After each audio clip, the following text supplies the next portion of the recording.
বিএলওরা অর্থাৎ booth level অফিসাররা আপনার এরিয়ায় যারা এই কাজের সাথে যুক্ত তারা আবারও আপনার বাড়ি বাড়ি আসবে এবং বাড়ি বাড়ি এসে আপনার ফটো তুলে নিয়ে যাবে।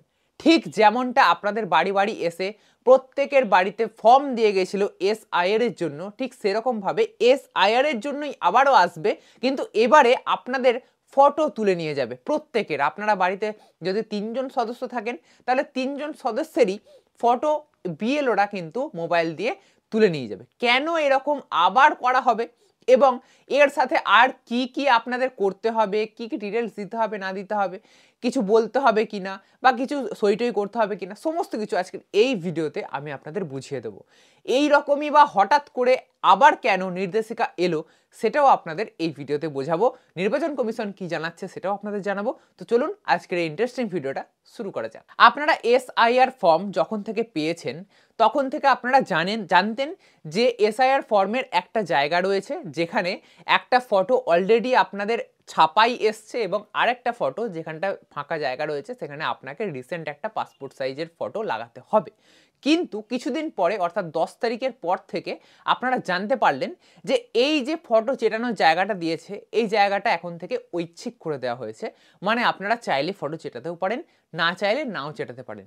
যদি চেটান তাহলে সেটা যে কোনো মাপের হলেই চলবে, ছোট হোক বড় হোক তাতে কোনো ম্যাটার করবে না।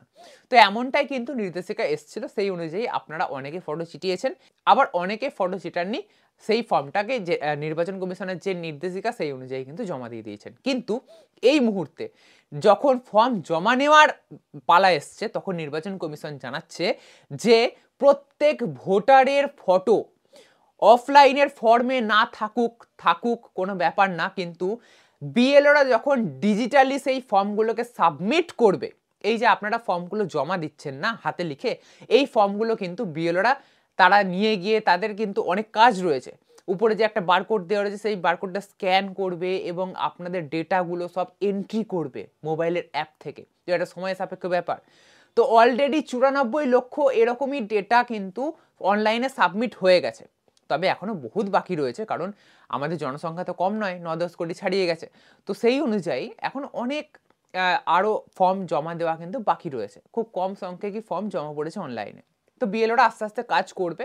9 তারিখে ভোটার লিস্ট, ড্রাফট লিস্ট তৈরি হবে। তো এখন সময় রয়েছে, এখন আস্তে আস্তে বিএলওরা ফর্ম জমা নেবে। আপনাদের বাড়িতে যাদের নিয়েছে তাদের ভালো কথা, তাদেরগুলো কাজ করছে, এবং যাদের নেয়নি তাদেরগুলো আস্তে আস্তে জমা নেবে এবং তাদেরও কাজ করবে আস্তে আস্তে। তো সময় সাপেক্ষ ব্যাপার। যাই হোক, এবারে বিএলওদের কাছে ফর্ম জমা নেওয়ার সময় একটা নির্দেশিকা এসছে যে তারা অফলাইনে, মানে যে ফর্মটা আপনাদের বাড়িতে দিয়ে গেছিল তাতে ফটো চেটাক বা না চেটাক তাতে কোনো আসে যায় না, কিন্তু রেকর্ড অনলাইনে কিন্তু রেকর্ড থাকা বাধ্যতামূলক। কারণ সেই হিসেবে কারণও দিয়েছে নির্বাচন কমিশন, বলেছে যে যদি অনলাইনে রেকর্ড না থাকে, মানে ডিজিটাল মাধ্যমে যদি রেকর্ড না থাকে, তাহলে ভুয়ো ভোটার, মৃত ভোটার, এই সমস্ত ভোটারদের কিন্তু চিহ্নিত করতে অনেক পরিশ্রম করতে হবে বা করা সম্ভব হবে না বললেই চলে। স্পষ্ট করে ছবি ডিজিটাল মাধ্যমে কিন্তু জমা দিতে হবে বিএলওদের।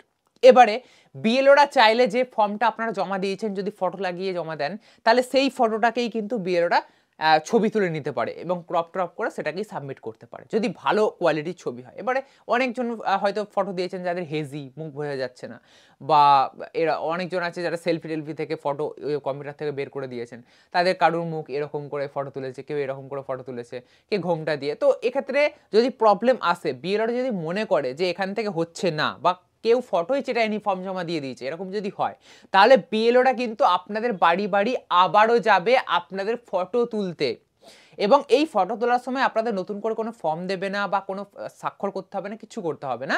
আপনাদের যে ফর্মটা জমা দিয়েছেন সেই অনুযায়ী, আপনাদের নাম অনুযায়ী বিএলওরা আপনাদের একটা করে ফটো তুলবে। আপনারা যদি বাড়িতে 3 জন হন এবং 4 জন হন, যাই হোক না কেন, আপনারা পরিবারের যতজন সদস্য সবারই একটা করে হয়তো ফটো তুলতে পারে। যদি সবারই ফটো দরকার হয় তবেই, দেখা গেল কিছু সদস্যের ফটো আপনারা যেটা জমা দিয়েছেন সেটাতে ফটো তুলেই হয়ে গেল, আর কিছু সদস্যের ফটো যাদের ফটো লাইভ তুলতে হচ্ছে তো তুলবে, বিএলওরা যেটা ভালো মনে করবে সেটা করবে, আপনাদের একটু এখানে সহযোগিতা করতে হবে, এই হচ্ছে ব্যাপার। তবে এই ভিডিওর মাধ্যমে আপনাদের জানিয়ে রাখা ভালো যে বিএলওরা আপনাদের বাড়ি বাড়ি কিন্তু আবারও আসতে পারে, কারণ বিএলওদের কাছে ফর্ম জমা নেওয়ার একটা নির্দেশিকা এসছে, 13 দফা গাইডলাইন এসছে। সেই 13 দফা কি গাইডলাইন অলরেডি, আমি তো একটা গাইডলাইন বললাম যে বাড়িতে বাড়িতে গিয়ে ফটো তুলতে হবে, কিন্তু এইরকমই 13 দফা গাইডলাইন এসছে। তো এই গাইডলাইনগুলো কি কি অলরেডি আমাদের চ্যানেলে ছাড়া হয়ে গেছে ভিডিও, সেই ভিডিও দেখে আপনারা দেখতে পারেন যে 13 দফা গাইডলাইন কি কি।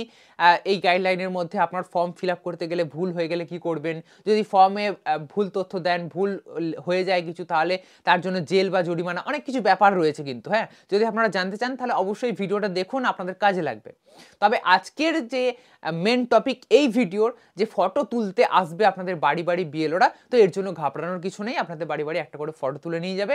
আর যদি বিএলওরা মনে করে যে ফটো তোলা প্রয়োজন তাহলে অবশ্যই আপনাদের বাড়ি বাড়ি আসবে, এতে আপনাদের কোনো সই করতে হবে না, আপনাদের কোনো ফর্ম ফিল আপ করতে হবে না। তাই বাড়ির যারা বয়স্ক বা অন্যান্য ব্যক্তিরা রয়েছে তাদের ঘাবড়ানোর কিছু নেই, এটা আপনারা বাড়িতে বলে রাখবেন।